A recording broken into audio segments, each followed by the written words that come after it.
Hi friends, welcome to mini vlog. ఇది వచ్చేసి Sunday రోజు అనమాట. ఇంకా మేమందరం కలిసి కుబేరా మూవీకి వెళ్ళాము. అన్ఎక్స్పెక్టెడ్గా టికెట్స్ దొరికాయి. ఇంకా ఏఎంబి మాల్కి అయితే వెళ్ళామన్నమాట. మూవీ అయితే చాలా బాగుంది. ధనుష్ గారు అయితే చాలా బాగా యాక్ట్ చేశారు.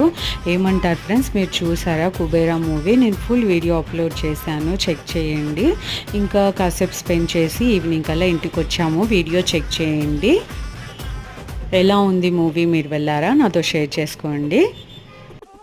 అలాగే వీడియో నచ్చితే లైక్ ఇవ్వడం, సబ్స్క్రైబ్ చేసుకోవడం అస్సలు మర్చిపోవద్దు.